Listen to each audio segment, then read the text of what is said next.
बाजार की गिरावट आपको भी कर रही है परेशान। लाभ चाहते हैं तो जानिए एक्सपर्ट्स की रणनीति। कोरोना के बाद से कुछ हद तक शेयर मार्केट में स्थिरता आने ही लगी थी। ऐसे में भारत में ओमिक्रॉन ने दस्तक दे दी और बाजार में एक बार फिर उतार चढ़ाव के दौर से गुजर रहा है। हाँ, एक बात तो तय है कि आपका इस पर कोई नियंत्रित नहीं है, लेकिन इस पर प्रतिक्रिया कैसे दी जानी चाहिए वो आपके हाथ में है। या फिर यूं बोलें कि ये ही समय होता है जब रणनीति में बदलाव करना चाहिए।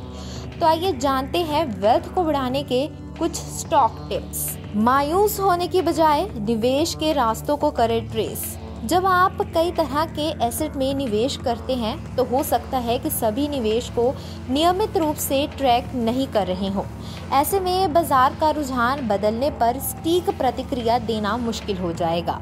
इसलिए यदि आप अपने निवेश को ट्रैक नहीं कर पा रहे हैं तो एक विश्वसनीय वित्तीय सलाहकार की मदद लें। अनुशासन बनाए रखने का प्रयास करें। पोर्टफोलियो में बार बार बदलाव से जोखिम बढ़ता है। ऐसी आदत लंबे समय के लिए निवेश में नकारात्मक असर डाल सकती है। बेहतर होगा कि बाजार में तुरंत उतार चढ़ाव को नजरअंदाज करें और अनुशासन बनाए रखें। यदि पोर्टफोलियो में बदलाव जरूरी लगे तो ही छोटे छोटे बदलाव करें।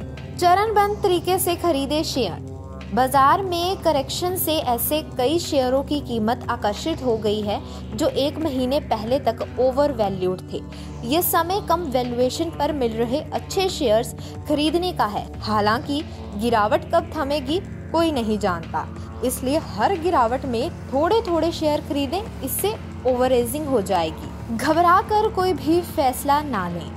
आपको बता दें कि एक बात का जरूर ध्यान रखें कि अर्थव्यवस्था और बाजार का मिजाज चक्रीय होता है। जिस तरह तेजी का दौर आता है वैसा ही गिरावट का दौर भी बन सकता है। जाहिर है गिरावट वाले दौर में जल्दबाजी करना अच्छी रणनीति नहीं होती। अच्छे शेयर्स अक्सर लंबी अवधि के लिए बेहतर रिटर्न देते हैं। पोर्टफोलियो में वैरायटी लाएं। पोर्टफोलियो में विविधता अस्थिर बाजार में निवेश की वैल्यू स्थिर रखने का उम्दा तरीका है। विविधता का मतलब है कि जोखिम उठाने की क्षमता और लक्ष्य के हिसाब से अलग अलग एसेट में निवेश का बंटवारा करें। इसका फायदा ये है कि यदि एक एसेट में गिरावट आ रही है तो उसी समय किसी दूसरी एसेट में तेजी नुकसान को कम कर देगी। Bureau report, Punjab Kesari TV.